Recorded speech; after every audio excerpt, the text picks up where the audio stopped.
Now, coming to you live from atop the Lavender Town Radio Tower, it's the one, the only, PoGo.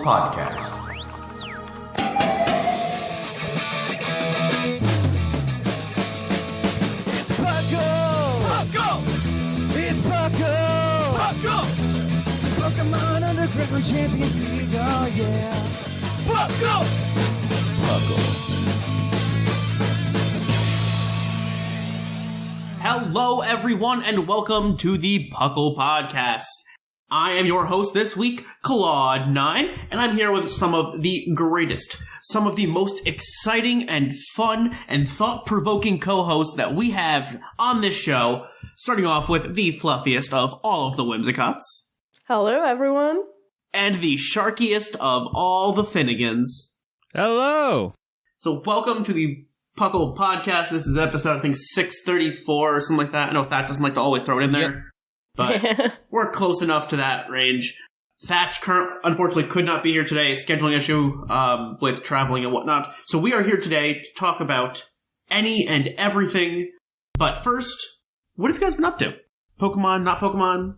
Well, okay, so the closest thing to Pokemon that I have been doing is, does using elemental summons in Baldur's Gate 3 count? Because...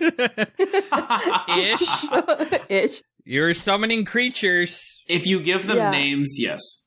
Okay. No, so I finished it last night. The credits just stopped rolling a couple of hours ago, and awesome. I loved it. It was great. I really, did not expect the game to be that complex or that appealing, even though I had heard that it was complex and appealing. So, yep. I'm very satisfied. All I have left in the game is I think the final fight or final fight or two or something like that left. Yeah. And I'm like, all right, well, I'll eventually get to this, and it's been 2 months now, and I haven't touched it. Yeah, no, it's been 2 months of my life that it just ate up. I looked at my gameplay time, and I looked at how many weeks that was over, and it was essentially a part-time job for the past couple of months, so I'm very happy that I've finally finished it. It ate my brain, which is, that was not a joke related to the plot of the game, but, well. No, my wife, went through the entire game and is, has started a second campaign now. Because, I want to do all the things I didn't do the first time. Fair. A different character. So, she's now playing through it a second time, and it's all right, well, I've lost her again for a couple of months. Yeah. Definitely, yeah, yes. Nope, that game is that kind of game for sure. Yeah. And that's the fun part about it, though. Yeah, but I need to get back to my other hobbies. This was really nuts. It was a nice break. Yeah, it was a nice break, which I needed for several reasons, but now I need a break from the break, you know? Oh, of course. Absolutely. And Shark, what have you been up to? I've been doing a couple different things Pokemon-wise. Pokemon Draft League, I've been doing that one. It's been pretty fun still. I have one team that I am particularly enjoying at the moment. It's a Sun team, a Sun Trick Room team. Oh. Is that the team that you put in chat? Yeah, that's the one I shared on the Discord. And I just had a match where my opponent brought this super scary Azurill that was designed to shut down my Ninetales, but luckily Baton Pass exists now in Ninetales, so I got the heck out of there. Oh. But then I used a regular Exeggutor to just try to slowly whittle that thing down so it stopped being a threat. Wow. Oh my gosh. I used the fun Harvest Custap set. Yes. Because in the sun, it always comes back. So Exeggutor just spam Psychic and always go first. Amazing. That's awesome. I didn't realize Heatran got Power Gem. Oh yeah, no, it's got a lot of good moves. That one was... I was so mad I got paralyzed that game because I literally clicked Steel Beam on that Kyurem. And I'm like, no! No. Oh no. But that's all right. A dub is a dub, right? Exactly. Doesn't matter how it happens. Mm-hmm. But yeah, otherwise, I've been trying to get ready for the Pokemon Go Sinnoh Tour that's happening today. So I've been trying to get my boxes organized so I have space. And then also getting clearing all my eggs out because I'm trying to get all those regionals and whatnot that are only in those eggs. So Nice. I do and don't miss those days of Pokemon Go. yeah, it's like at least with the Sinnoh, at least it helps you the fact that I'm not going to be traveling all the way, up far north for Pachirisu or where's Chatot Thank goodness. Where the heck is Chatot? I don't even know where that one is. I don't remember. I think somewhere in the tropics, maybe? I don't know. Yeah, no, it does sound like a tropics one. I don't know why I thought it was somewhere in Asia. Chatot is Southern Hemisphere. Sorry, never mind. I'm wrong. There Okay. you're wrong. Yeah, it's where Southern Hemisphere. Yeah, that's all I'm seeing right now. I'll probably find a map later. But yeah, no. Trying to get that. And also, Mime Jr. apparently is in like 2K eggs starting during the event. So I'm like, because that one is like, has not come around yet. So I'm like, I'll be sure to get that one. I have released so many of them. I keep getting them. I figure you would. It's a little easier for you to get the Mime Juniors. Yep, it is. It's just a train ride away for you. No. I get them here. Oh, you're in that. Better. Oh, it's even better. It's Klefki is the one that is exclusive to France, but Mime Jr. is all over Europe. Yep. Oh, okay. Well, even better for you. You can get it right there, and it's a plane ride for me. Oh, Yeah. I'm in the same boat with that. I'd bring you over one, but If only we could trade from this far away, because I've got all sorts of... exactly. Yeah. That's the next thing we need to add. Because I've got like I've got like Heracross and Carnivines just naturally, it kind of either for my area or for my travels. So I'm like, that would be good to send over there. I think I have a Carnivine. I think that's when I stopped playing is when I got Carnivine. Yeah, that one's like in the Florida, just like kind of southern part of the areas. I remember the US. going through, I think, Charlotte Airport, running around because I saw Carnivine like 5 or 6 years ago. Being like, oh, there's one in here. And I was just trying to like run around the airport without missing my flight to catch it. Nice. Yeah, but that sounds wonderful. I played too much Pokemon. I think it's like my only hobby nowadays. Yeah. I started up. I had a draft league that I've started up playing in. I stream with Shamu on Sundays. We have our Heart Gold randomized Soul Link that we're doing. That's absolutely wild. Fun.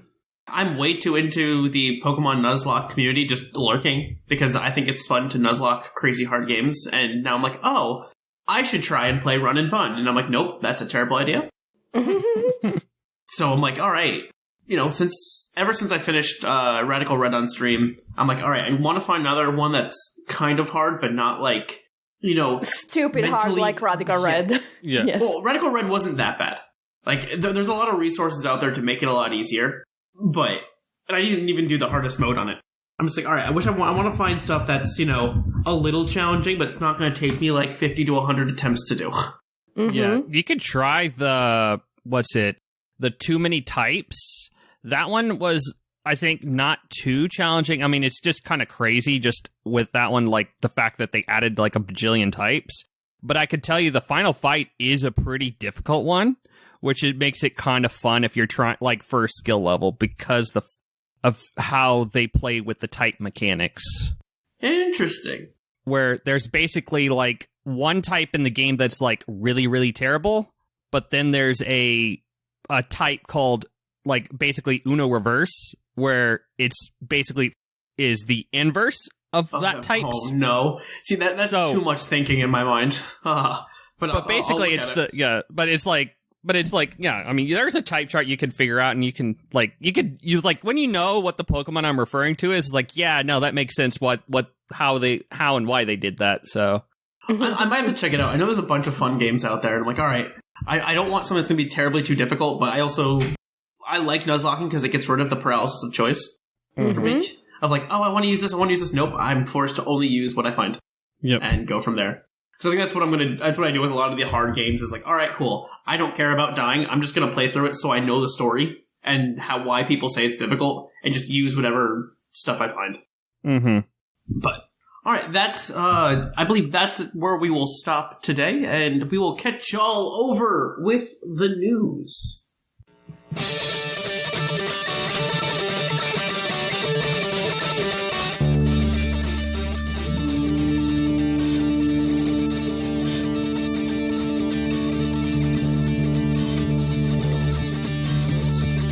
to you live from the Lavender Town Radio Tower. This just in. And we are back with the news. Starting us off today is Pokemon Concierge has been confirmed to be receiving new episodes. I am so incredibly excited about this. I can't tell you the amount of joy I got from watching the first 4 episodes. Granted, I know it's stop motion, and stop motion takes years to make and do properly. So I'm thrilled. I don't care if this takes another year to get another 4 episodes. I love it, and I'm thrilled about this. I outright agree. It's just a beautifully made animation, and just different than what Pokemon's done recently. I'm glad that they are making more of this. Not only that, but it's just wholesome. It gives you the Pokemon world in a different light, I think, which I think is cool. And I'm just waiting now for the merch to come out that's make your own clay Dragonites. Here's how you can turn these blocks of clay into a Dragonite. And it walks you through a step-by-step process to mold your own Dragonite out of clay. That would be... See, I don't think that most of the target audience for that, which is children, would have the ability to have a result that satisfies them. Fair enough. They might have to make them out of clay and then just sell them made out of clay. Yeah, if you make a paper craft, okay, you get the result. That's fair. Clay's not easy to work with. I would love them to make clay figurine. Great, if they made a clay for it, I would be all on board because it's in the show. And it's my new Netflix icon, and I'm never getting rid of it. Ooh, I might need to make that my Netflix icon too. I didn't know they put those as Netflix icons. I need to change one of ours. Oh yes, I need it too.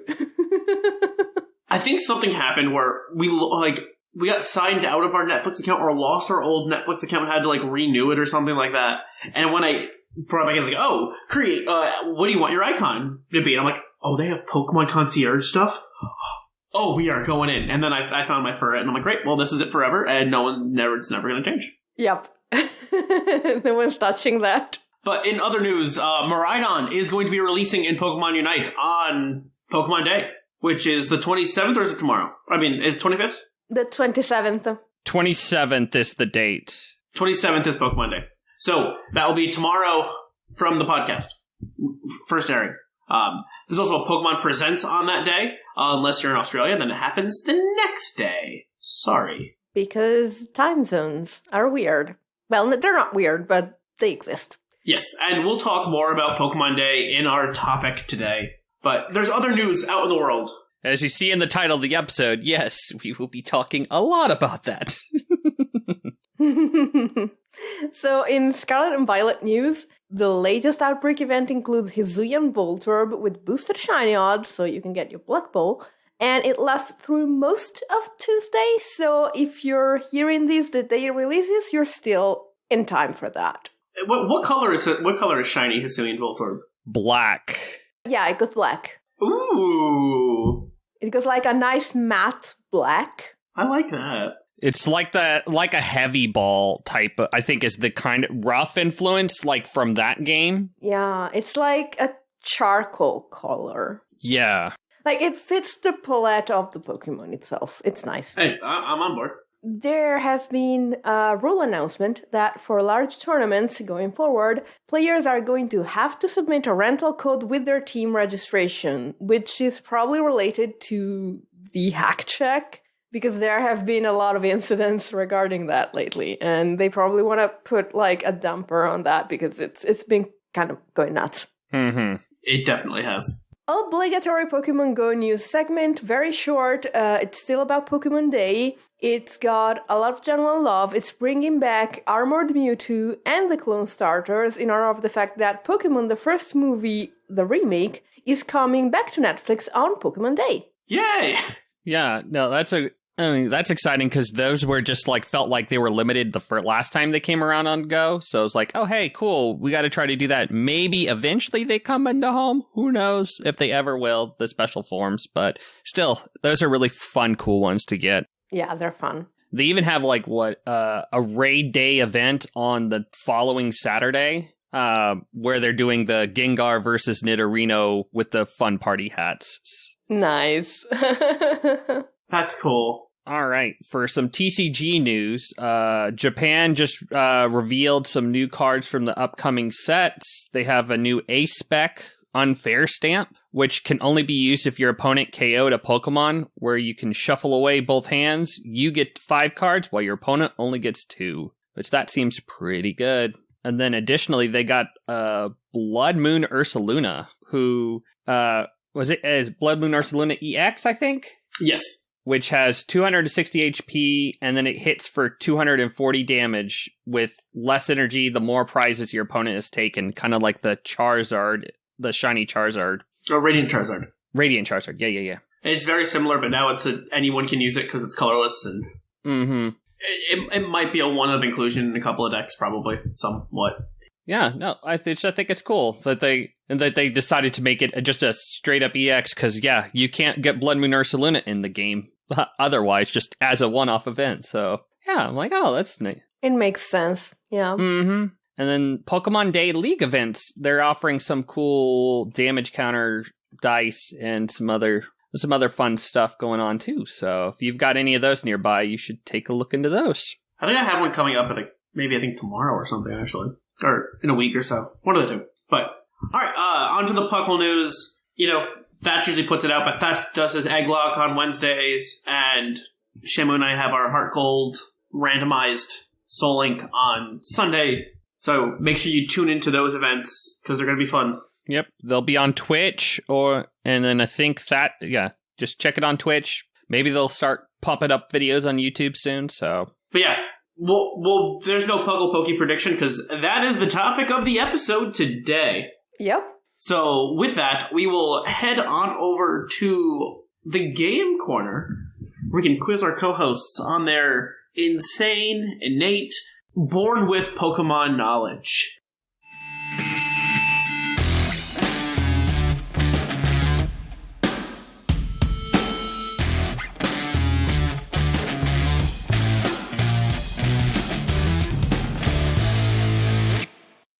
Oh hi, and welcome to the Poke Quiz, the part of the show where we quiz our co-hosts on their insane Pokemon knowledge.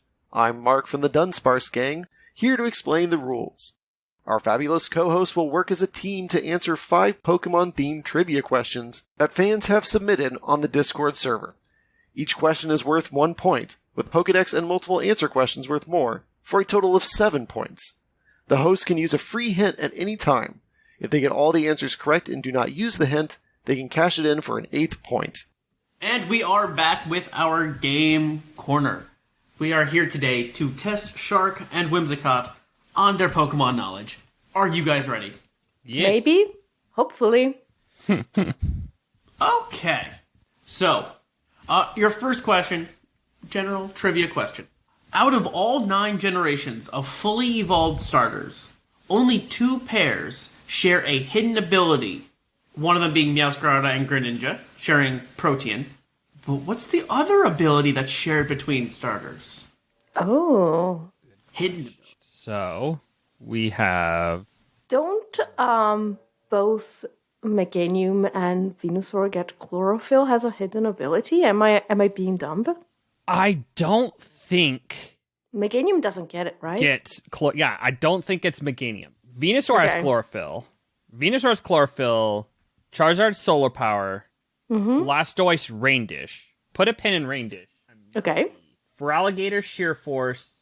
Typhlosion, I think, might be Flash Fight. And Meganium, I think it's Leaf Guard. Oh, yeah. I think it's Leaf Guard. Course, I think it is a Meganium Sun ability, but I don't think it's Chlorophyll. Meganium couldn't get anything good, of course. And I forgot to say, this is from Muley Coffee, who submitted this trivia question. Okay, good. Gen 3. Unburdened Sceptile, Speed Boost Blaziken, and Damp Swampert. Yeah.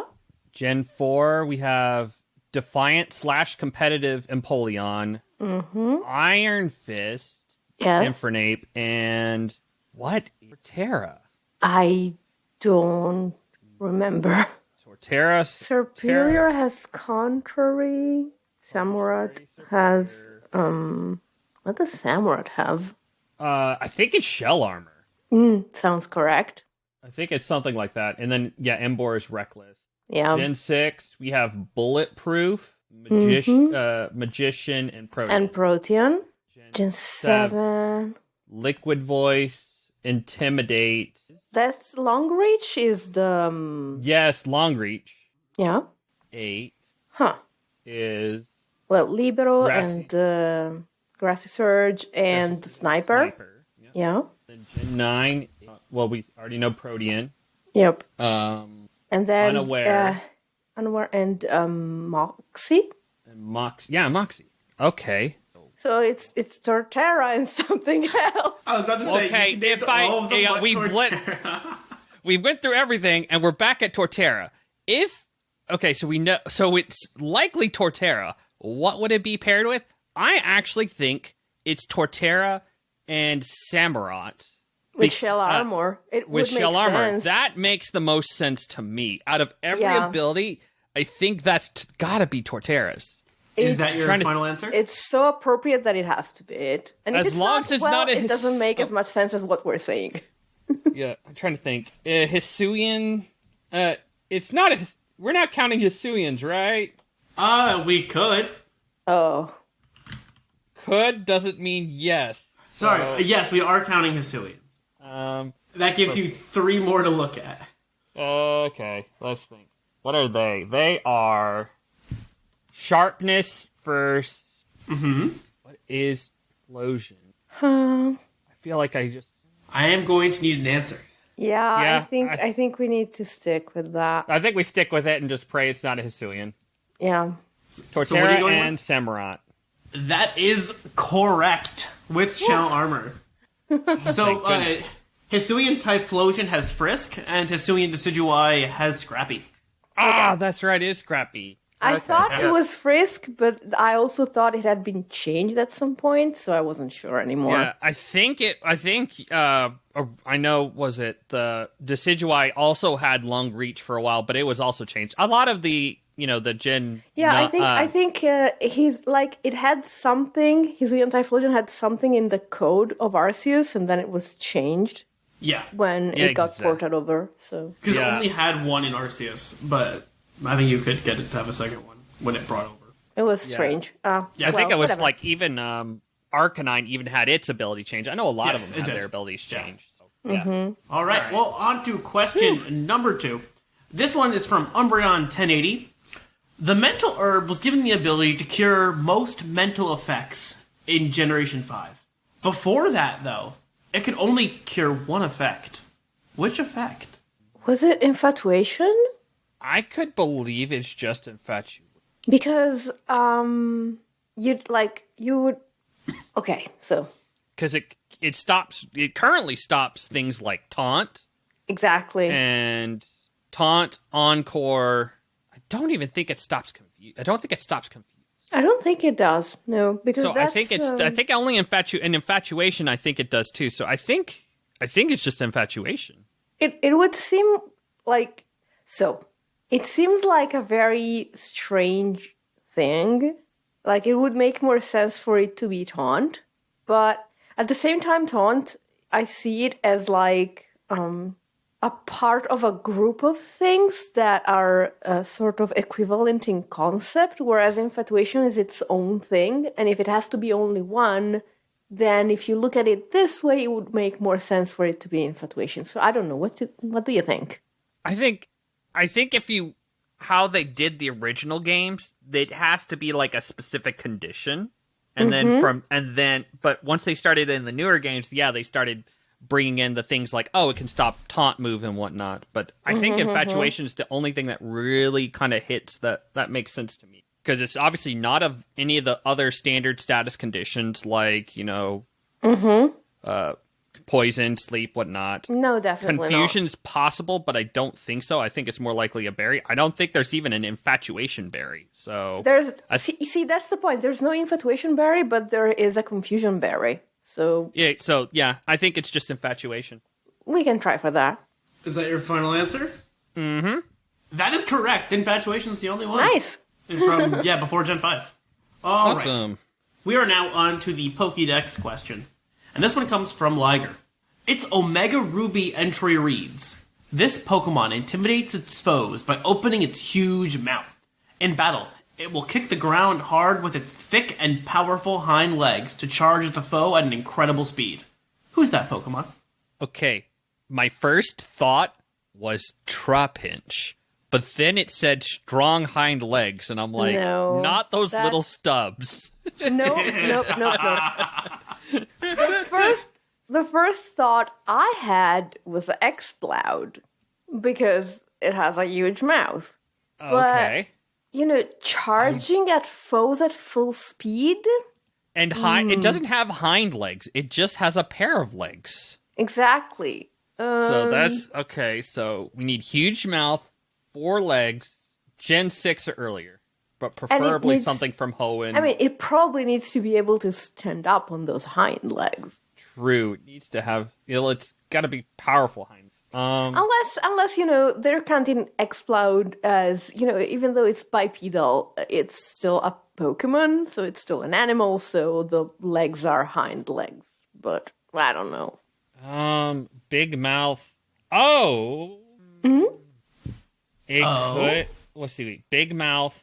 It could be like, I could see Lairon as like I almost thought Aggron, but I'm like, it needs to probably be more on 4 legs, and that's where I think Lairon gets me. Camerupt is possible, but I think it's going to be more about Volcano with that thing. The mere idea of Camerupt charging anywhere at full speed is... I mean, it could get... I mean, it doesn't have to be fast, but I would definitely... I could see a Camerupt run. That is funny. I don't. But... I don't know. I think either like the Loudred line or the Aeron line are very nice. Yeah, as ideas. I think we just lock down. I think we lock down Lairon and we go to the next one if we need to. Yeah, I like that. All right.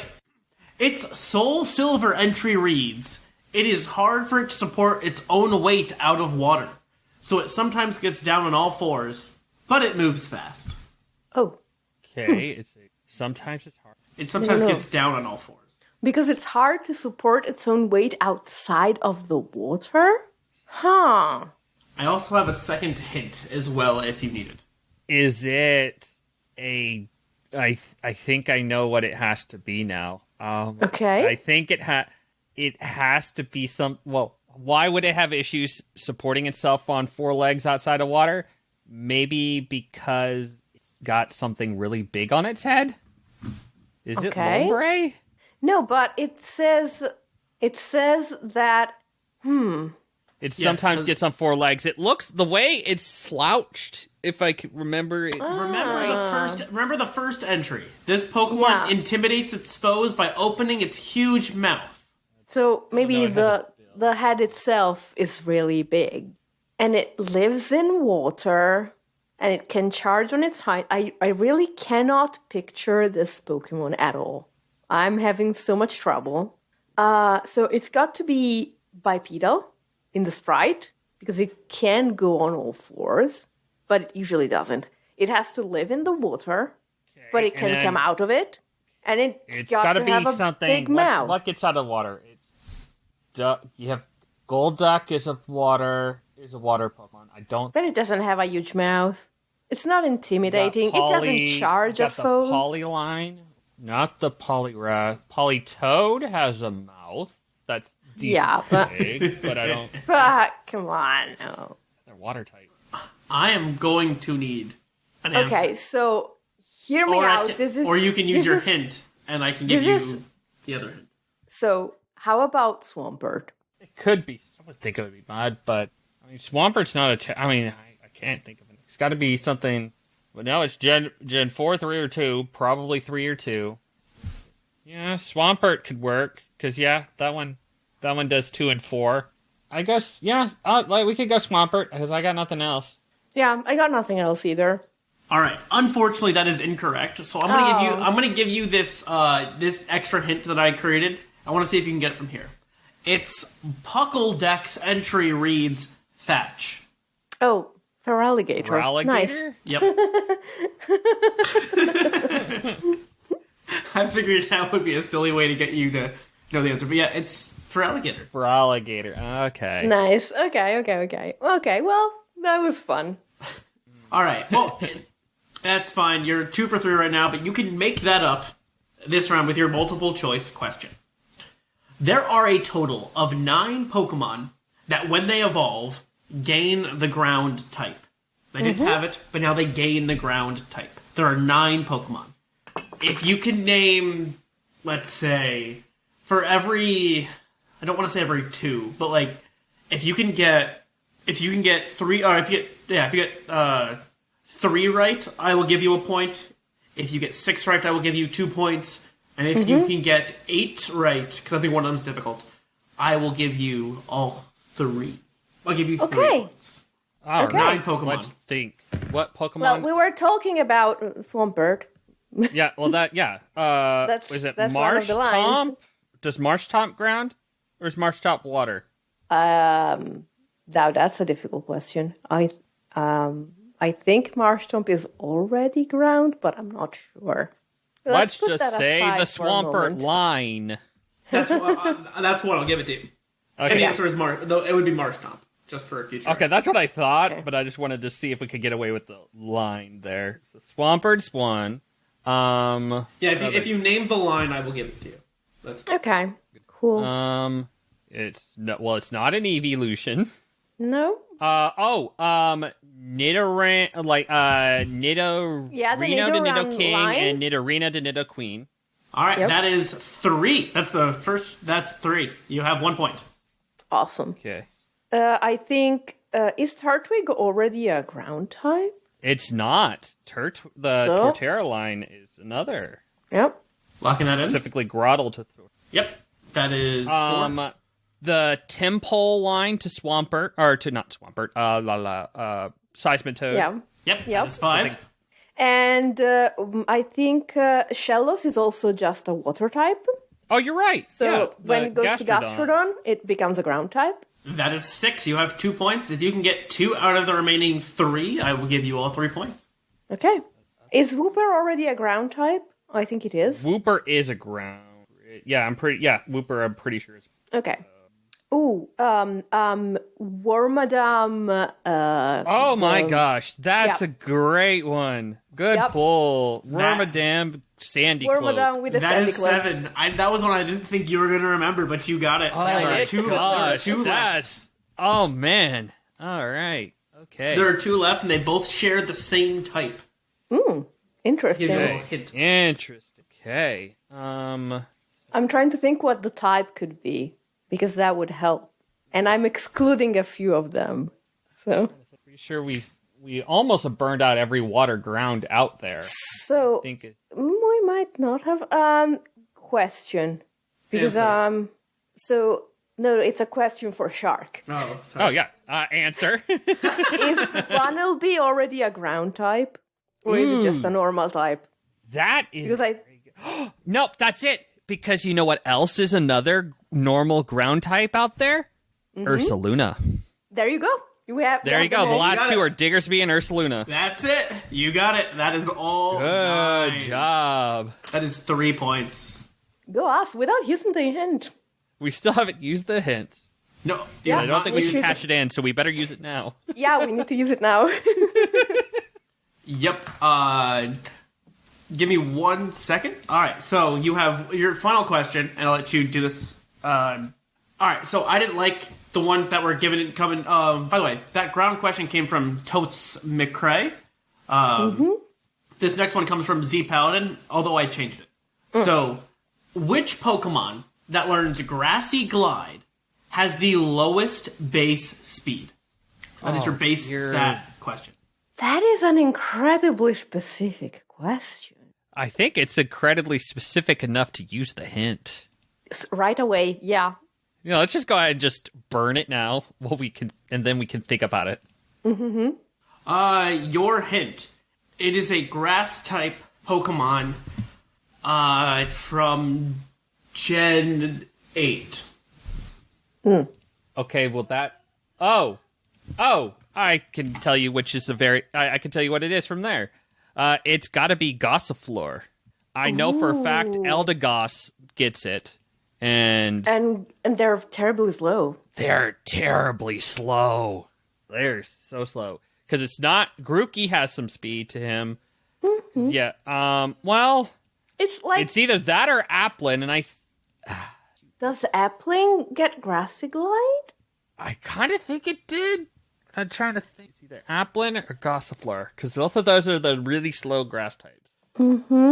But honestly, I think I'm pretty sure that Appleton, being the slowest of all that line, is still faster than Eldegoss. So I'm still kind of going in the... And I'm still not even sure that they get the move. Yeah. I think they did, but I cannot tell you for a fact. Because no one really runs Grassy Glide unless you're Rillaboom or super grassy terrain. Yeah, and the only one that is a physical attacker gets Sucker Punch. So, but I think I would have at least seen it used once. I can't think of any other.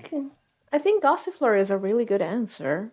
Yeah, it's one of those two because I can't think of any other grass types in Gen 8 that would be it. Like nothing that isn't like a legendary. Yeah, but I'm happy to stake my claim on Gossifleur. And I'm happy to follow you there.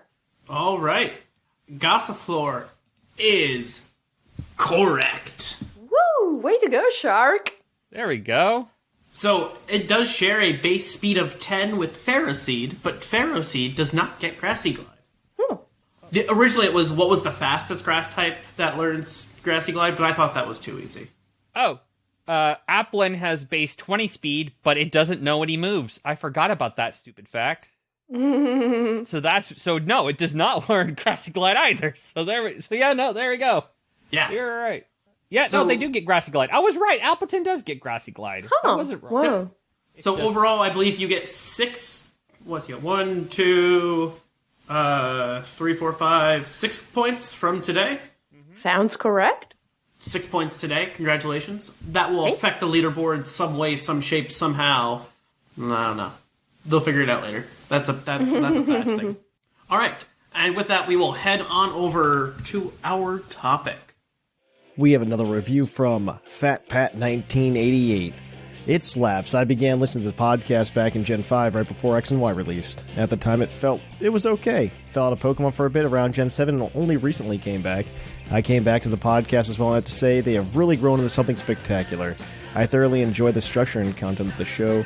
At this point, in my opinion, it is easily one of the best Pokemon podcasts out there. Well, thank you, Fat Pat 1988.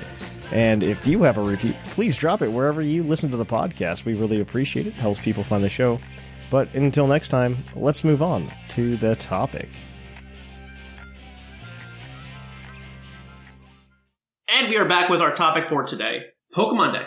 Pokemon Presents. All of this is happening and will happen in a day from this podcast releasing. So we are going to take our best, shot in the dark, our guess about what we want to happen, what we expect will happen, and what we think might be plausible versus not plausible, all that kind of fun stuff. And then we are going to give you an absolutely wild card of a guess. Yes. and we'll see if any of us get anywhere close to the truth. Yeah. Remember to get your bingo cards set and ready. Yep. All right. Starting off, Whimsicott, what do you want? What do you want from Pokemon Day?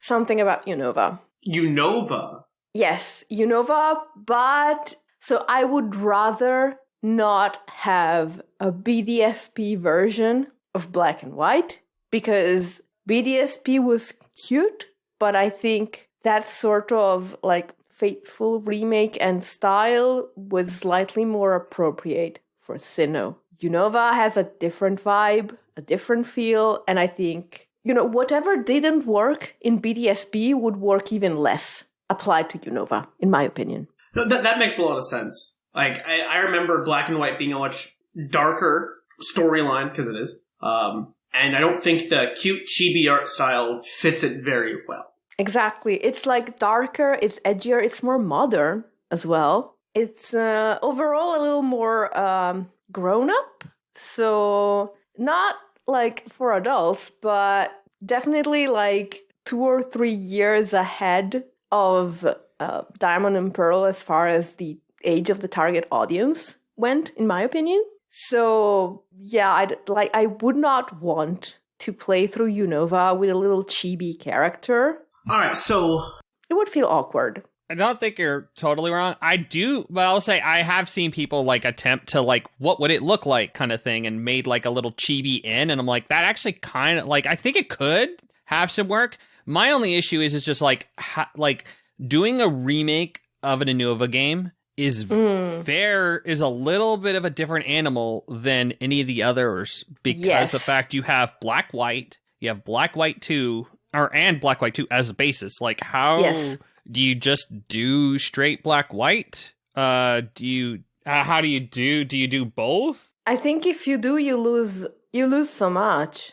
You lose so much if you do. Like, the fact that it has its own Pokédex in Black and White. Sure, you could transform the central area that was connected to the dream world into something that is like the equivalent of the underground in BDSP, where you find Pokemon from the other generations. But there's so much potential. They could do that with the dream world, but it just doesn't. The dream world didn't function like the underground. No, they could make. Yeah, they could essentially make the dream world version of the underground. They could. It would look cute. It would be fascinating. But I just think if you leave Black 2 and White 2 in the dust, you're shooting yourself in the foot. So here's the thing, though. I would be more okay if they did a faithful remake of White 2, Black 2 than Black and White.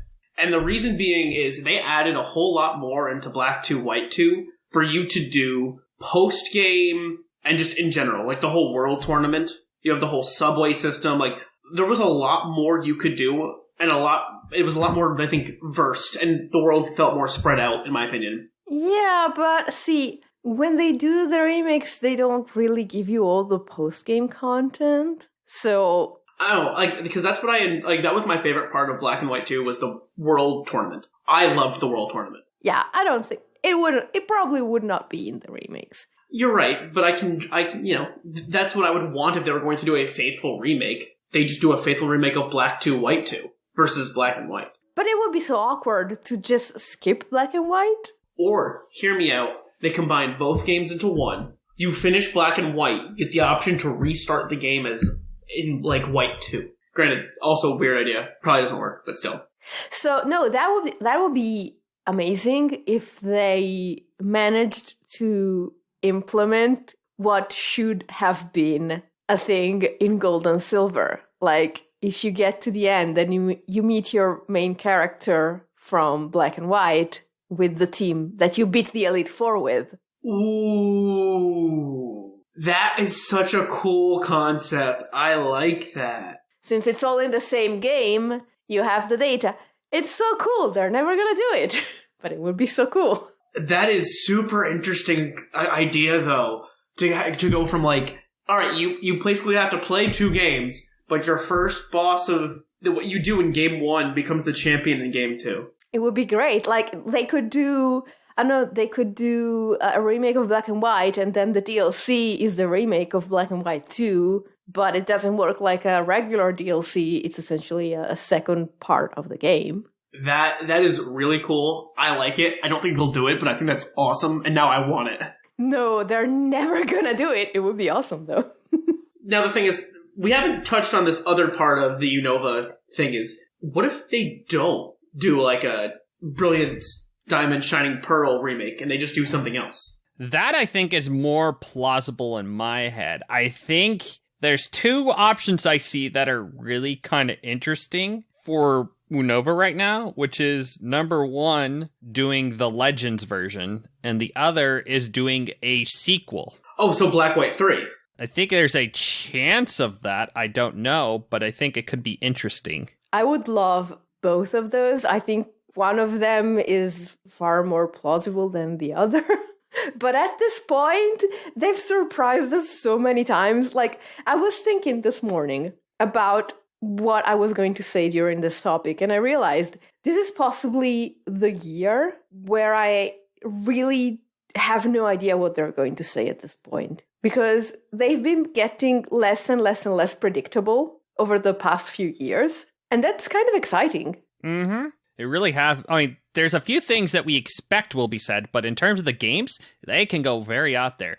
There's a lot that you can do with this because the fact you have, like, the thing with Unova and what they've done in Scarlet and Violet is they've set up a future world within that you have the legendary trio as future robot-y, Iron Boulder, Iron Crown, Iron Thorns. Mm-hmm.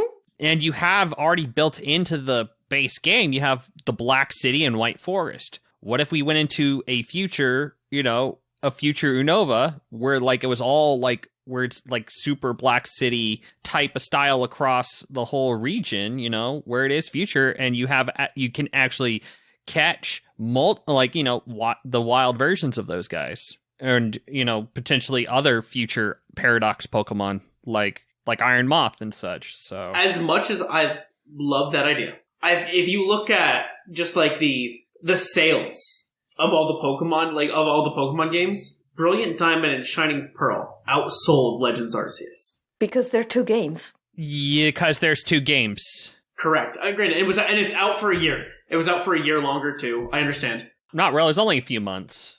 Yeah, 3 months. It's still, but literally cut BDSP sales in half. I know, but that's not what Pokemon sees. They can make two games, vary it slightly, and they can make slightly more money. I know. The other thing, Pokemon Let's Go, has made more money than both. And granted, there was also Pikachu and Eevee, two gyms. But it was the first Pokemon game on the Switch. And there's two versions. I don't think they're. I have to bring it up. You do, but because I think we should just get through this get through it right now. Is Pokemon Let's Go, is it going to happen or not? I don't think it is. I think they're done. Not in Unova. Not in Unova. Not in Unova. No, if they're going to do it, it'd be Johto. But I don't think. I think it's. Yeah, because literally I made the Twitter poll. I made it as a joke, and it's I don't even know what they would do as we don't even know if they were to do Let's Go Johto. We don't know what the starter pair is because there's not a Pikachu Eevee duo. It's Pichu and Meryl. There's even that much harder to figure out for every generation. For Unova, I was joking and put Panseer. So I don't know. All right, I just want to put that to bed now so we don't have to talk about it again, I don't think Pokemon Let's Go is going to happen. No, especially since Pokemon Go is getting less popular. I think it could, but it would be Johto, if any. All right. Anyways, back to Unova. So, should we go back to Unova? Because I think a lot of people are screaming right now at us, saying, no, come on, we had that thing in the YouTube video. It's obviously going to be something related to Johto. And so we should discuss that. Yeah, one last top. If we were to see a past Legends Unova, we obviously have the origin story of Kyurem Black White. Yeah, the original dragon. Dig down, which could be very interesting if he went more past oriented. That was the last thing I wanted to say. You have White Forest, you have that. You can build some pretty cool world in that regards. So it sounds like for Unova, there's three possibilities: being Legends Unova, just a BDSP, Ilka remake of Black and White, or a Black and White 3. Now, if we move on over to Johto, because the other big region people are talking about, it's Johto. But what can they do? There have been so many rumors of, let's start with the obvious. Or at least the one that I've seen a lot initially, was if they were to do a Let's Go, it'd be in Johto. Because you do but I don't know if they're gonna do that style of game again. Yeah, I don't think so. But, I mean, they could. I mean, it really could make it. So And it would still probably do fine. Let me put things in perspective, though. I'm just trying to figure out what the duo is going to be. The reason why I think Let's Go is not going to happen is because it came out 3 years before Shining, Diamond and Pearl remakes and Arceus, and it is like only 10 million units sale ahead in 3 years. That's not a lot. So, and granted, it had the hype of being the first one, so I really don't think from a money perspective they're going to do that again. The thing is, if they go to Johto, what are they going to do?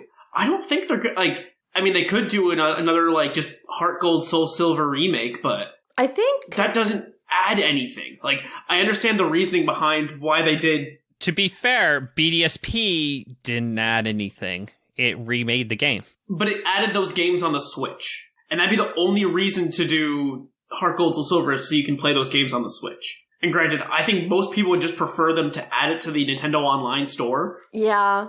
Keep the game as is. Yeah, because it was... So, Heart Gold and Soul Silver was perfect for its time, perfect for its console, and for the style of game and graphics that was Gen 4. If you tried to do a remake of a remake, I don't know that a lot of people, they would be like, yeah, the remake of the best game ever, and then it's not the best game ever anymore, because the zeitgeist has changed. And then it would be a disappointment, in my opinion.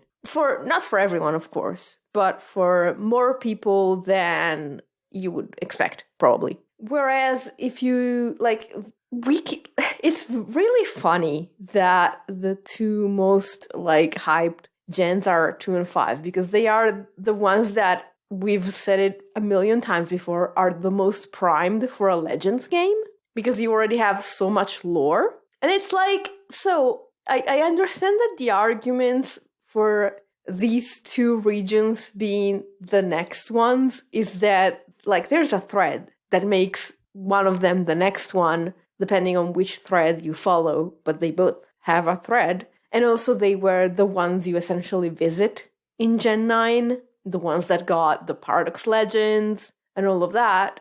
I think this is the point where we should bring up the possibility, however remote, that since they are essentially almost equivalent in weight of probability of them being the next game, and it's why should one of them win over the other? What if we get neither of them?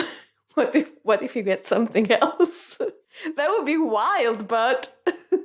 So that's the other thing that we haven't talked about would be, what if they do something brand new? I've heard talks about a DLC 3 for Scarlet and Violet. Yeah, which would make sense. It would work as well. Normally, though, there is some other game that comes out. So there could be another quote-unquote Gen 9 game, because I feel like just adding a DLC is not the best money-wise for them. They would have to also pair it with something else entirely. Yeah, they would have to do you would get a spinoff. You would have to get a spinoff. And I'm okay with there being a spinoff and more DLC.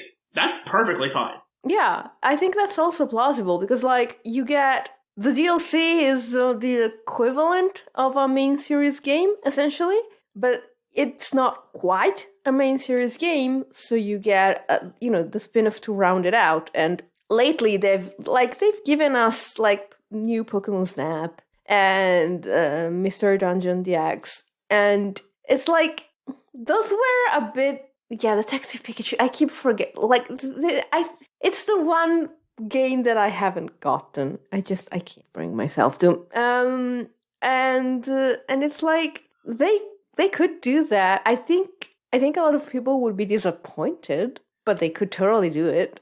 Let's try and plan this out. Let's the normal Pokemon Day directs are, let's say, roughly 20-ish minutes. I don't know. There's no time set. Let's say it's roughly 20 minutes. They're going to start the first 10 minutes, if not the first 15, I'd say 10 minutes, is going to be a recap of 25 years of Pokemon. I think what it's going to be is going to be maybe 1 to 2 minutes of that, and then it's going to be all the mobile game plugs. I can tell you what it's going to be. Oh, yes. Sorry. You're right. I think that it's going to be a longer intro because it is Pokemon Day, and they always want to do, like, I think it's 25 years of Pokemon being in of the game being out, right? Yeah, or something. Probably, I think it's 25 in the US. It's 26 years. 25 in the US, that's it. Yeah, but they don't count it as 25 in the US, because why would they? No, they count. It's 26. They don't. They count 26. So you're right. We're gonna get a small recap. I'm gonna say like 3 to 4 minute recap of Pokemon. Someone's gonna talk for a minute just to waste time because that always happens. I'm gonna introduce this to you. We're gonna talk about what's gonna happen. Then I'm gonna show you exactly what I just said. Then we're gonna go back to that person. Then they're gonna. You're right. They're gonna cut to all the mobile games. You're gonna get something new for. So you're going to get Masters EX. There's going to be, I think the rumor in that game is like you're going to get, I think, some Paldean. You're going to get Arvin and the male pro tag. I think that's the rumors. No, there's not been any data mines or anything to suggest otherwise at this point, but that's where that one's going to be. We're going to get Pokemon Go. We're going to get the Go Pokemon Day event that we talked about during the topic, where it's going to be the recap of that. And we're going to get probably a tease of what this next season is going to be. They have all the different seasons. So we're going to get whatever that is. There's going to be night news. They're going to probably reveal maybe some new... They're going to say Miraidon comes today, and they're probably going to talk about the draft. I think they're doing the new draft format as a thing now. So you got... Or they're going to introduce another line of a new Pokemon they're going to add to the game or something like that. There'll be something about Pokemon Cafe Remix, because why? There'll be a Pokemon Sleep update. They will. Yep, exactly. They're going to say something about that. They're going to probably drop new Pokemon or something here soon. But by the way, it's 28 years. Just wanted to say it. Okay, I thought it was a little later than that. Yeah.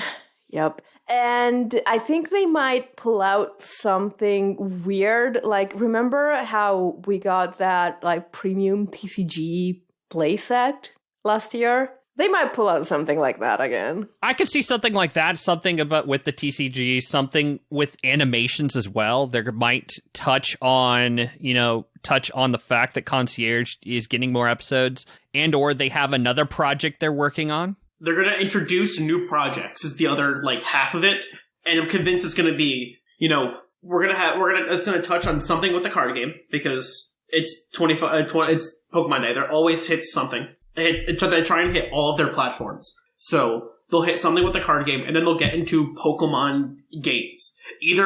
And what I think they're going to do, and this is just my guess, is they're going to put Sapphire, Ruby, and Emerald on Nintendo Online. Yeah, that's the interesting question. Are they going to do anything with NSO? Because they have in the code, they still have Pokemon Pinball, Ruby and Sapphire, just chilling in there. They have done nothing with it. It's just been lurking in there. This is my thought. They're not going to release Pokemon Pinball Ruby Sapphire. They're going to release Pokemon Pinball Scarlet Violet. Oh. You know what? That is a wild card I actually could believe. That is my wild card throw out there, is that. Honestly, I would react to that with the same face that I made when Pokemon Sleep was announced. I'd be like, I could not have predicted this in my wildest dreams. But, it's hilarious, but I could get behind it. So, I come from the vein of, I want something new. I don't want them to keep redesigning the old same Pokemon thing. I think Pokemon at one point said they wanted to do something different as well. So, I think we're going to get something new announced. Whether that's a new mobile game, whether that's a new spin-off, it's something new. I don't want them to just repeat the same things, even if they work. I want something new. So in my mind, it's either we're, in my dream scenario, it's either, granted, I don't mind a new Legends game, I'd love a new Legends game, but Black White 3 to me is new, and that would be super fun. Because they have a lot of tie-ins between Unova and Scarlet Violet with Blueberry Academy, and that's great. I would love that. I would love a new spin-off game. I don't just want them to repeat the same things, or remake older games just for the sake of remaking them. I understand where they're coming from, and I think the possibility of there being a Unova remake is more likely than Johto, just because I don't think there's a way to get all the Pokemon from there's no way to get Pokemon from Black and White into Home anymore. Yes, there is. There still is. It's just you can't. Well, let's just rephrase. If you don't already have it, there is no way. You can't get it, but it still works if you have it. Correct. So, yeah, I mean, if you have it, it's fine. But, like, there is now a cutoff where if you didn't already have something, you can't get it. And Pokemon does not like that. So whatever main series, quote-unquote, game they give you, it's going to have all the missing pieces. Yeah, Pokemon Bank is a ticking time bomb. But that also, technically that applies to everything backwards from Gen 5 to Gen 3. You're right, but all those Pokemon, there's a lot of Pokemon that are in the game already now. Fair. So I think, okay, hear me out. This is my wild card. Okay. And it's a totally wild card because I remembered that Pokemon Conquest exists. Yep. Yes. Mm-hmm. And it did not do well. No. But now those kinds of games are more popular. And so if Pokemon could do a strategic kind of game like that, so what they would need objectively is to make a crossover with something a bit more popular than Nobunaga's Ambition. They would need to cross over with Fire Emblem. Which is still within Nintendo's house. So I think that is much more likely. If they actually did, I don't think we're ever going to see anything like that again, because again, they tried and it didn't work, essentially. But it would be really cool if they tried again and they surprised us with what is for some of us the ultimate crossover of Pokemon and Fire Emblem. Yeah, I definitely think that would be like a very great one to do. One thing I could think, if we were going to throw a wild card on my end, I have two now that I have. Ooh. One related to Fire Emblem. One of the companies that works on there and also worked on the Nobunaga game or the Pokemon Conquest game was Koei Tecmo, who also does Dynasty Warriors. So, and we already have had, the Fire Emblem Dynasty, style game. We've had the Zelda one. Why not a Pokemon one where it's one Pokemon versus hordes of them? That could be funny. That could be a little wild. That is definitely a wild one out there. But my one that I think would be which I think would appeal to a broad, not Pokemon-centric audience, but you would be able to honestly probably start a good wave, would be a Pokemon Suika type of game. Like an actual one. What is that? Enlighten me. Yeah, have you not heard of Suika game, the watermelon game? Oh, the watermelon. Okay. What? So are you familiar with the game 2048? Yes. So it's similar in that vein where you have, you combine smaller things into bigger things. Mm-hmm. Yes, they could easily make a Pokemon, version of that game for, $10 and people would buy it and love it. Oh, okay, I see. Yeah. Basically what it is, you're just dropping fruit. You drop small fruit and then make bigger fruit. And then you eventually keep getting bigger fruit and bigger fruit and bigger fruit.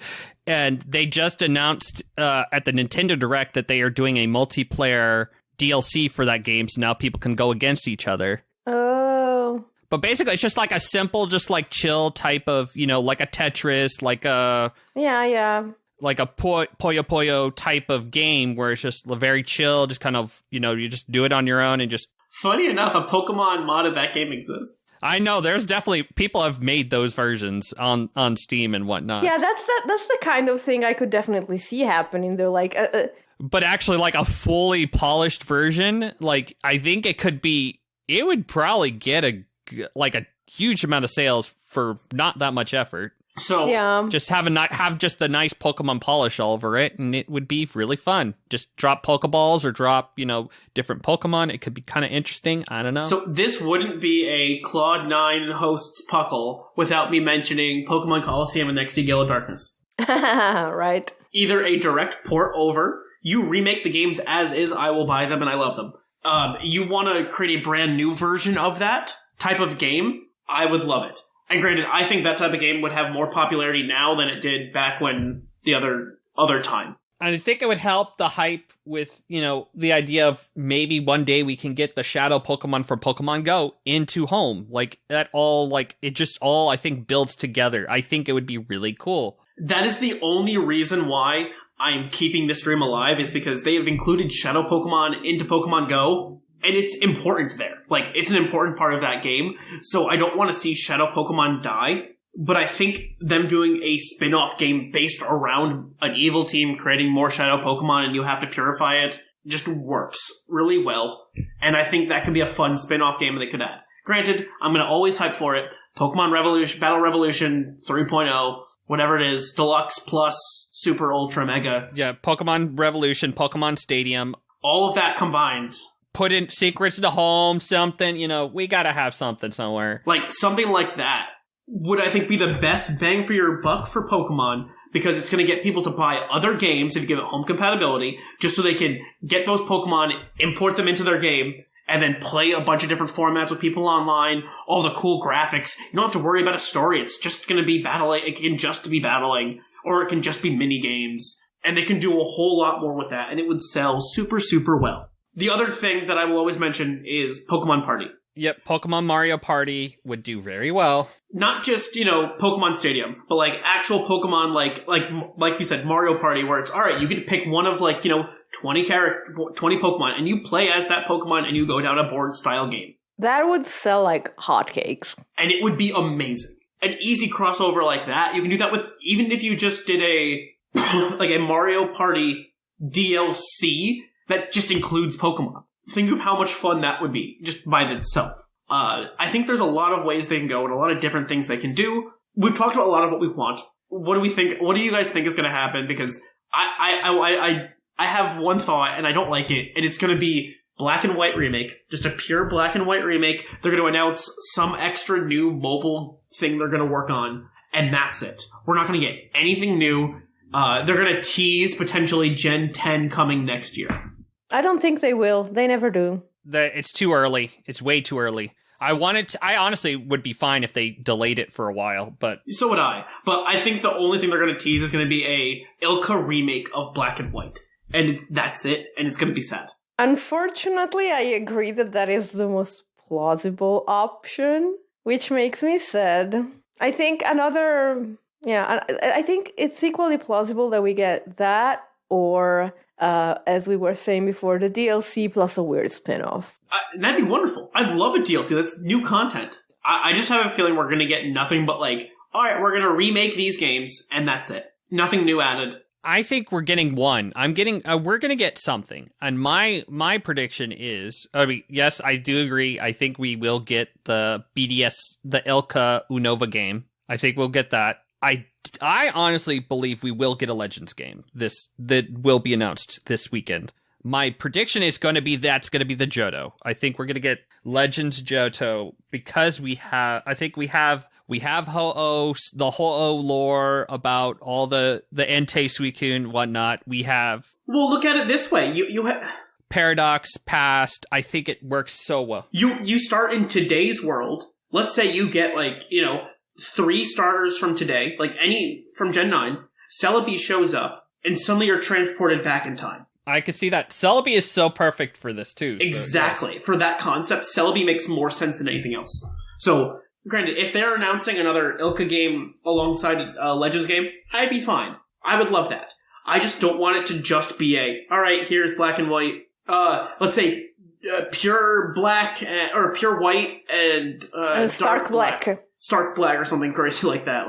That's it. That just, without there being something new, it's good for people who've never played the games before, but for all the lifelong fans, it doesn't do anything for them. I would still play it and enjoy it, but it would be in 3 days I'm done with it and I'm putting it down forever. I would rather them do something else or announce another spin-off game that's going to be, even new Pokemon Snap was fun. Yeah. That's what I think. I think we've talked about what we wanted, what we expect to happen in our wildcard predictions. I think that covers it. Mm-hmm. Okay, great. Well, thank you everyone for tuning into the topic. We will be back with our poke of the episode.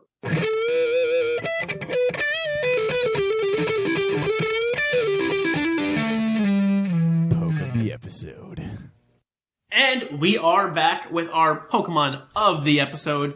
This is National Dex Pokemon number 648, Meloetta, the Melody Pokemon. Its Pokemon Black's Pokédex entry states, its melodies are sung with a special vocalization method that can control the feelings of those who hear it. Yeah, Meloetta is a very unique Pokemon, and it's one of those Pokemon that can change its own form from normal psychic to normal fighting with the use of its own move. I think that's Relic Song. Relic Song. That's the name of it.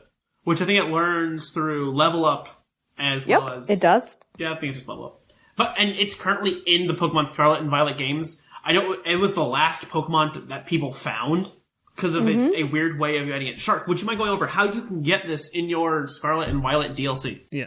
Yep. So how you get it is you have to go to the coastal biome in the Blueberry Academy. So you have to go beat all the game, beat the Teal Mask, blah, blah, blah, get over into there. Then there is an NPC that kind of alludes to how the story is, but basically you go into coastal area, you have to find a spot where the music dies down and that there's a breeze that swirls around you. There's a couple of spots that do that. You can take a look. You probably find it online generally, but basically just kind of listen for the background music to kind of get a little quieter and a breeze with little leaf icons to swirl around you. Then once you're in that spot, you spin your character around 10 seconds or more. You know, just kind of like where you would, like back in Gen 8, you would spin around and you would do the little Leon pose. You just basically got to do that. Get your character spin around for 10 seconds. Then, after you finish spinning, push down on the D-pad to pull out your camera. Change the camera filter to the sepia filter. Then spin around. Then you spin around in your camera. And then, eventually, you'll find Meloetta right behind you. And then you'll be able to... take a picture, but then you can be able to try to catch it. This is so wild because it really sounds like one of those Mew under the truck things, but it's real. Yeah, pretty much. I love it.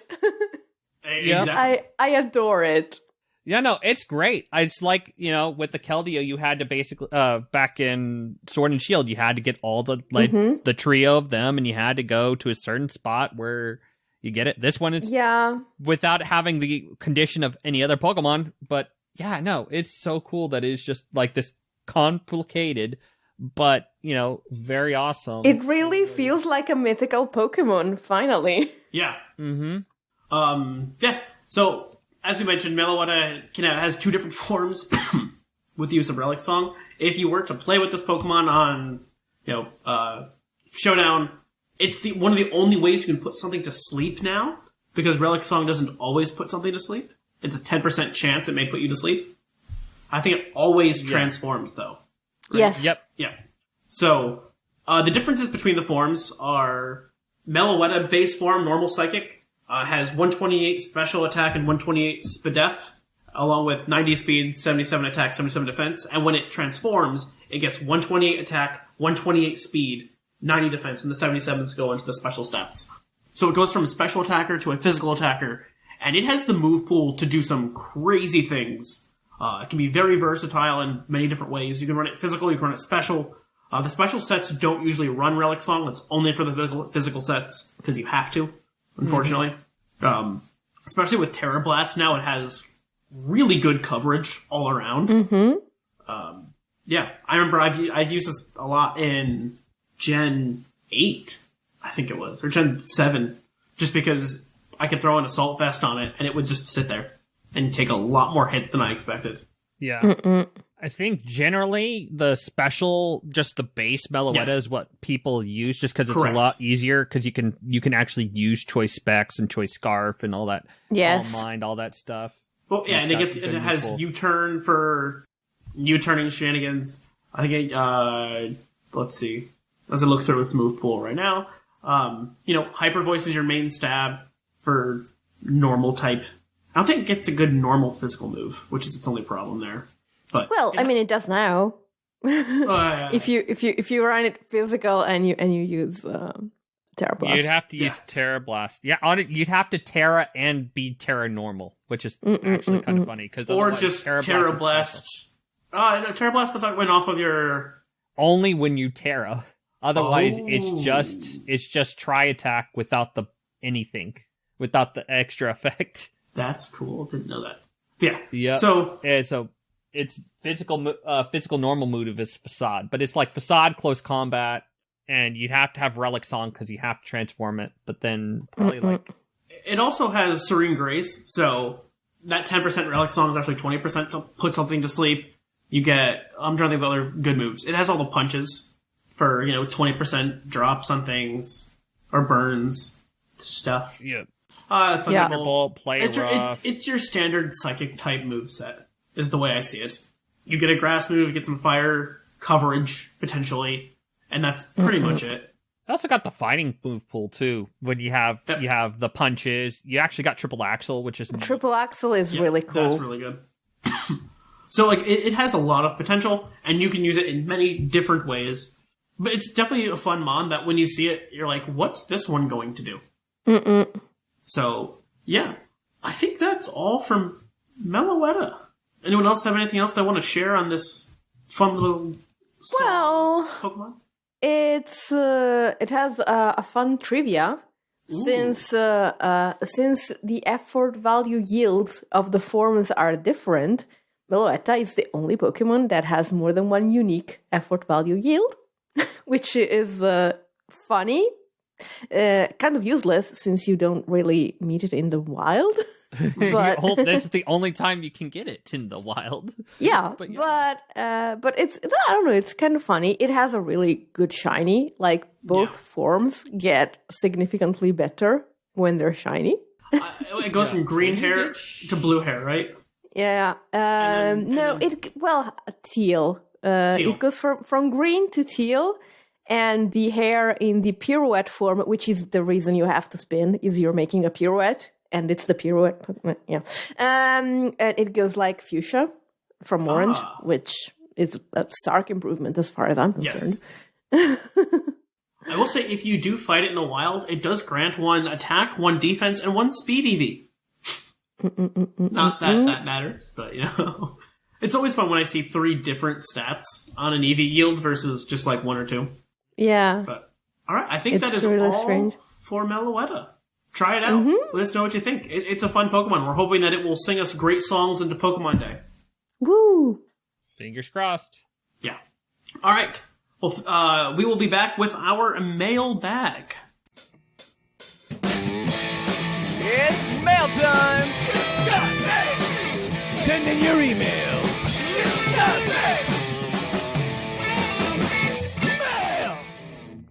And we are back with our mailbag. As, of course, the mailbag section is sponsored by Green Toros, the fictional energy drink, the energy drink that gives you hooves. Hooves!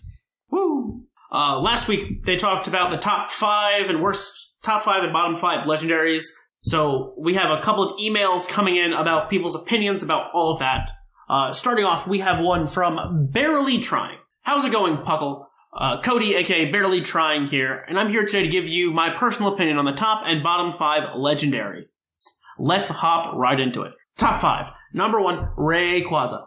I stated my enjoyment for Rayquaza in the Dragon mailbag, but I also wanted to add that Gen 3 was my first generation, and Rayquaza has been my favorite legendary since its release. I'm confident nothing will ever change that. Makes sense. There's a lot of Gen 3 people that really like Rayquaza.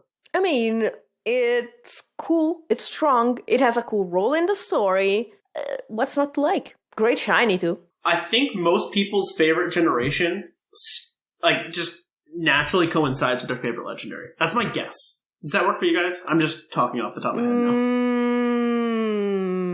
Because mine's Gen 4, and I love Palkia. I'm like, dang it, that aligned. I honestly don't know, because my favorite legendary is a bit of a shifting thing. I do love Reshiram, I do love Gen 5, but, I also like Suicune, and I don't like Gen 2 all that much. Suicune's not a legendary, is it? Is legendary? It's not mythical? No, it's a legendary. Yeah, no, legendary trio. Yeah, it's a part of the trio. Fair enough. Shark, what about you? Does your legendary align with your favorite generation? Or am I making this up and making this a lot longer than it needs to be? I think you might be right, but I'm not. There's a few legendaries that I know that aren't in generations that I'm not super into. But yeah, I don't know. It's kind of close because I think my favorite is Ho-Oh, and I love Gen 2. Back to the mailbag. Number 2, Reshiram. I'm a sucker for elegant Pokemon, and honestly, this Pokemon has one of the best cries in the series. I got goosebumps the first time I heard it, and again, Blue Flare is one of, if not the best signature move in Pokemon. Is it still a signature move? I guess. Because Victini's the other one that has it. Yeah, Blue Flare. Well, it's only on, only by event. Number 3, Dawn Wings Necrozma. Okay, now this is epic. No, but seriously, the colors on this alternate form legendary mix so perfectly. Easily the best alternate form legendary ever made. 4, Therian Enamorous. Really? The little turtle. I love Enamorous, but I love the incarnate form. Easily the coolest legendary turtle ever made, and it's not even close. Is there any other legendary turtle? Oh, no. Okay. There's Terrapagos! Okay, yeah, no. That's just a wrong take right there, but I'll leave that for another thought. It's just a weird turtle cloud thing, but I wanted to defend myself here and say that I hate the incarnate form. I knew the Genie Trio was missing something, and the incarnate form wasn't it. The turtle is cool, though, so it balances out, I guess. See, I love the incarnate form. I don't like the Therian form, but I love that there's someone who loves the Therian form. That's why Pokemon's great, because everyone can have differing opinions. Yeah. And they're all right. Except for the fact that it's not the coolest legendary turtle. Terrapagos is there. That's just...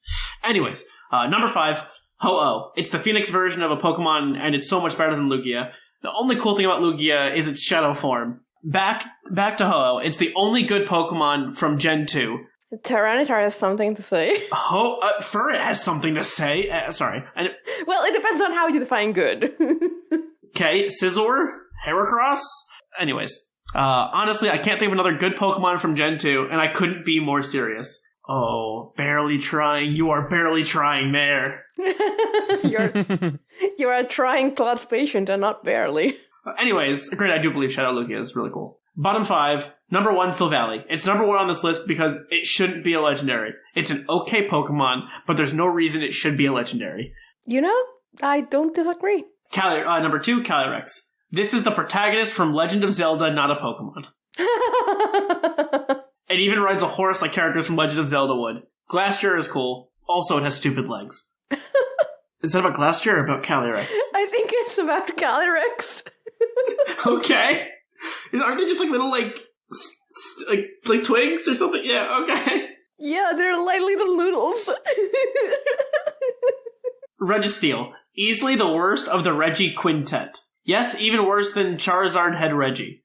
I hate it. I hate that it's so round when it easily could have been made more block-like the Ice and Rock are. It just doesn't look like it belongs with the other 2 OG Reggies. Terrakion, another part of a legendary trio that doesn't seem like it matches up correctly. The other 2 stand tall and look important when it's there, when there's this one who looks like it struggles to look at the other 2 in the eye. It's just there to look intimidating, no other reason. So, okay, none of these are bad points. I have counter-arguments for many of them. Mm-hmm. But I just love that there's someone who has such different opinions. I just adore it. And bottom 5, number 5, Lugia. It's such an afterthought compared to its counterpart. Is there a bigger gap between the importance of a legendary pair than these 2? Exactly. There isn't. Plus, just like everyone says, why isn't it water type? Yes, I know the answer, but I've seen Pokemon and their types have changed, so they can do it here. You know what? They should make it a water and fighting so it can justify those huge hands. Okay. So, is there a bigger gap between the importance of a legendary pair than these 2? They made a whole movie around Lugia. Ho-Oh got nothing! Exactly. I was going to say, who got a whole movie and who got a 5 seconds cameo in the anime? Yeah, like, is there a bigger gap? That is one of the biggest, claims I've ever heard is that Lugia is an afterthought compared to Ho-Oh. I understand liking one more than the other, but, Lugia has gotten so much more hype in the series overall than Ho-Oh ever has. It's true, but it's also not incorrect if you look at it from the inside the story perspective.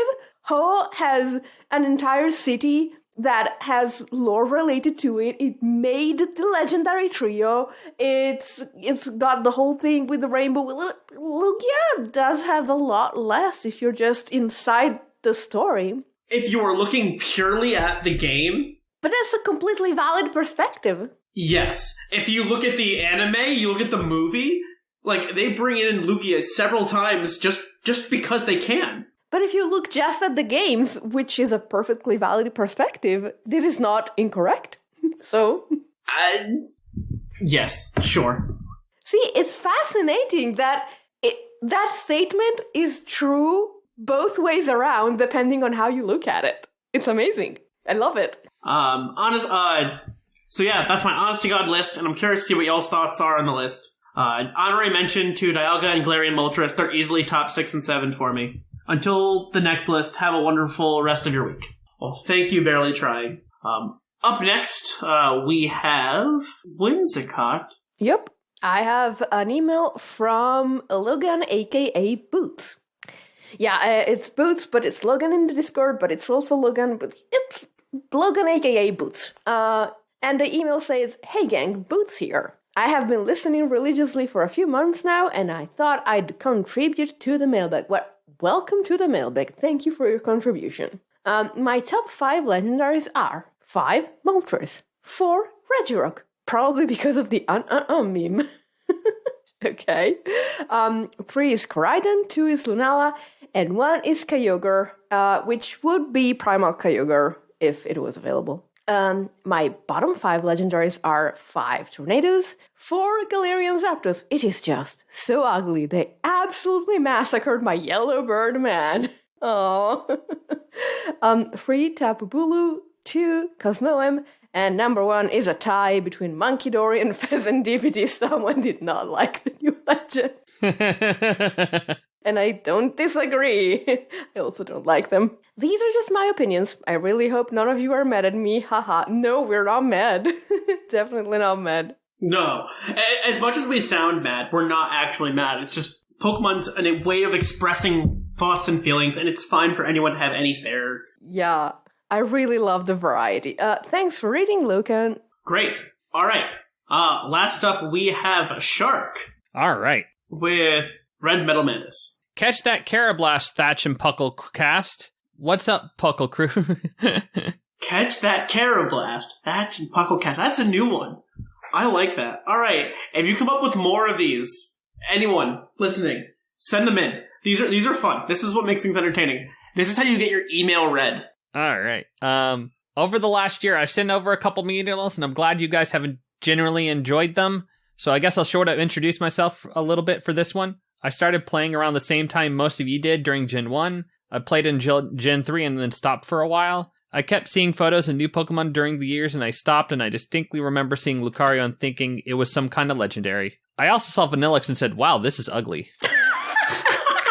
Then one day I bought a Switch with my adult money and played Swish and fell back in love with the franchise. Since then, I've been playing the TCG, playing old games I missed, and I've been listening to the podcast to help catch up over the last 12 years. Now, my opinions about legendaries. I think they shouldn't be as accessible as they are in newer games. I don't think there's any merit to beating the Elite Four with only a Pokemon deity. It's like bringing a gun to a pillow fight. It's just not fair. I think that's valid for just for main game. Post game, I think they should be very accessible just because you want some in each gen, but to each their own. Like, I remember growing up, I used to always use my Pokemon deity or whatever it is to fight things, and then I'm like, oh, that's too easy. Let me make life harder. I mean, you don't have to bring it to the Elite Four. It's nice to have the option for those who want it. Yeah, but you don't want to put the main, box art behind a lot of tasks. It's like when you see the Pokemon on the cover and you think, this Pokemon is the reason I'm getting the game, and then you only get it when the game is over. It doesn't feel nice. That's true, too. This email's starting to get too long, so here's my top and bottom 5. Top 5, Rayquaza, Groudon and Kyogre's babysitter. Plus, the Delta episode is the best post-game story. Ooh. I think I agree. It's not wrong, because you do get to go up and do some pretty good fights, and then you go up into space. You haven't gone into space in any other Pokemon games, so... It's like, so I think it is the best post-game story. It's not the best post-game content, because it's not as cool as its story would deserve it to be. Let's put it that way. Because it's just a lot of go here and then go there and then go back here again. I think if they had like done the Delta episode with the level of story immersion that we have for the DLCs in Gen 9, that would have been nuts. All right. Reggie Drago. All other Reggies are pretty boring. Plus, it's a literal Dragon Ball. Huh. Galarian Moltres. OG Moltres was just a spicy chicken. This is a big upgrade. Plus, props to this Pokemon for the best art rare card in TCG. Mm-hmm. Xerneas. It's a great introduction to the fairy type. Is it Yggdrasil the world tree? Or is it a reindeer with Christmas lights? Either way, it's a good design. 100%, yes. Yeah. Exactly. Giratina. Yes, this is how you make a Pokemon as a villain. It's got big final boss energy. Plus, it's the only one with a good origin form. Agreed. Fair. And now, bottom 5. The whole Lake Trio. They're just discount Mews. They are. The problem is they actually are. Regigigas. Your mama's so fat, Regigigas told her to slow down. That's not what I expected to see in the mailbag. Wow. Zygarde. This is just a Digimon. Or if it's shiny, it's toothpaste. Enamorous. Hey, Frieza, wrong anime. Excuse you. No, do not compare my girl to Frieza. No. I see it. Volcanion. Dog with a hose. Somehow worse than dog with a shield. Agreed. It's a dog? It's not. It's a beast. It's not, but I mean, it's on 4 legs and it has a hose. Oh, okay. I mean, that's not far off. It's less, sure. Hope you have an awesome weekend. Red Metal Mantis. Thank you. Oh, God. And thank you for the loves. All right, so who do we want to... I think that's probably that's who we think should get the badge. Oh, that's difficult because one gave us a lot of discussion and the other gave us a lot of laughs. So, Red Metal Mantis already has a Green Tauros badge. That settles it. So which one are we going with? Where'd he go? Yep, barely trying. Barely trying. You get the Green Tauros badge this week. Yay! Yay! So, make sure you write in next week and tell us your thoughts on Pokemon Day. Just because by the time this episode comes out, Pokemon Day will be the next day. So either give us what you think is going to happen and see if it does, or do a comparison of what you thought would happen versus what actually happened. Thoughts on what actually happened. Pokemon Day thoughts in general. Talk to us. We want to hear from you. As always, you can check us out on Discord, YouTube, and Twitch at the PoGo. There's also Instagram, Facebook, Twitter, YouTube, all of them. All the social medias. We are there. I think it's either PoGo Podcast or the PoGo Podcast. Come hang out with us. We don't bite very hard. We're just, a friendly group of people who like to play some Pokemon. Mm-hmm. And on that note, I've been Clod9. I have been the Fluffiest Whimsicott. And I've been the Sharkfinnegan. And until next time, smell you later.